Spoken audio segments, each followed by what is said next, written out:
Hey everyone! It's been a pretty long time since I've done a channel update video because I haven't really had much to say. If you're new to my channel, then welcome. In these channel update videos, I just talk a little bit about anything new with this channel or my opinions about certain things. If you've been watching these videos for a while, one difference you might have noticed is that I tried to make the visuals for this one slightly more interesting by using some 1920s home movie footage. Let me know if you like it more than what I was using before. Also, I hope you've been enjoying all the 1920s movies I've been uploading. I'll keep them coming every Wednesday evening until I run out, but I still have plenty more. And speaking of those movies, I just want to quickly address one thing that has been pointed out a few times, which will be the main focus of this video. So, since I've started uploading full movies from 1920 and 1921, there have been some comments about the lack of background music, so I'll explain why that is. First is copyright issues. Even as old as contemporary music is, it often gets picked up by YouTube's copyright filter. If that happens, it means that there will be invasive commercials throughout the movie, which would probably be even more annoying. And there's not a huge selection of solo piano music from the non-copyrighted era, which means you would hear the same song, or two or three, over and over and over throughout the movie. Second is the compatibility. In these movies, the mood often changes, so having a happy-go-lucky stride piano song playing in the background would be horribly unsuited for a number of scenes. And changing to a different song with an entirely different mood would sound very forced and unnatural, at least I think so. While that might not bother some people, it would bother me, and I'm sure others too.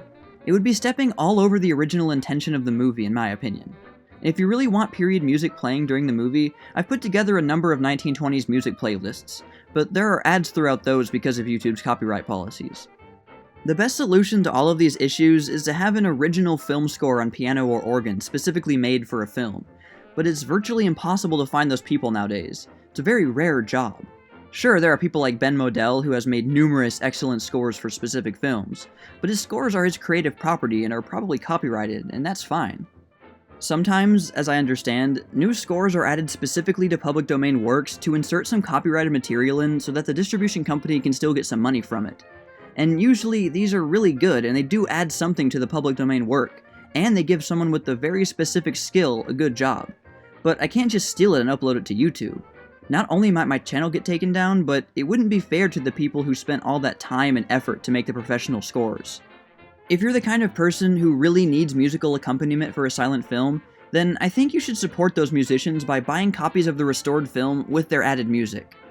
If you know someone, or you yourself would like to contribute an original, uncopyrighted film score for a movie using piano or organ, please contact me. But unless I can find someone to do that, I'll just keep uploading the movies with no sound. I'd love to collaborate with someone who does that kind of thing, but it's kind of a long shot. Keep in mind that for public domain movies, only the video itself is not copyrighted. Sometimes you can find amateur accompaniment tracks that sound like they're from a 1970s B-movie or something with pre-programmed instrument sounds from a keyboard, and sometimes with goofy sound effects added in, but I want to avoid those.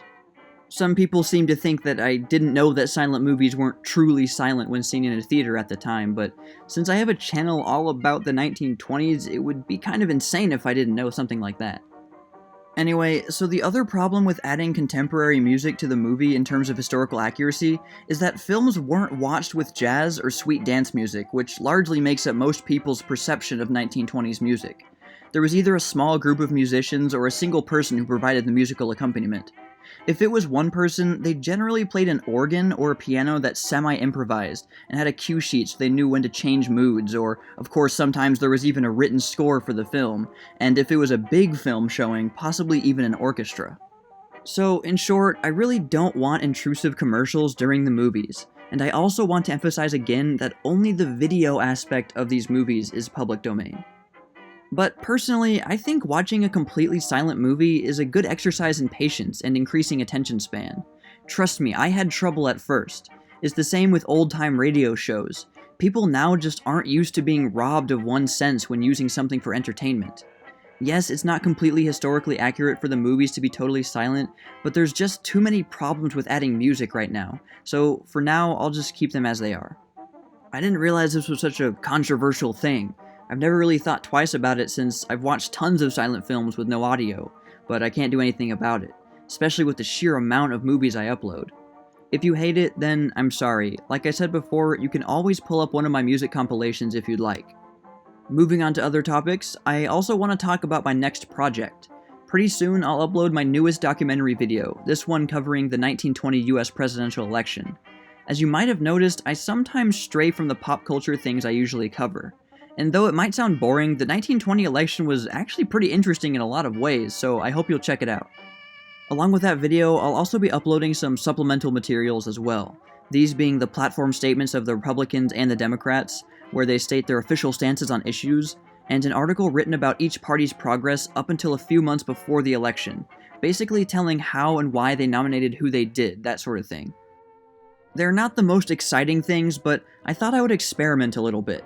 I'm not sure why I chose them as my first extended reading videos, but oh well.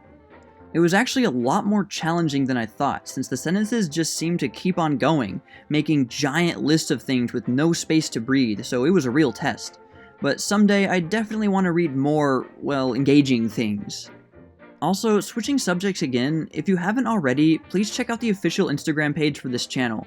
The link for that will be in the description of this video.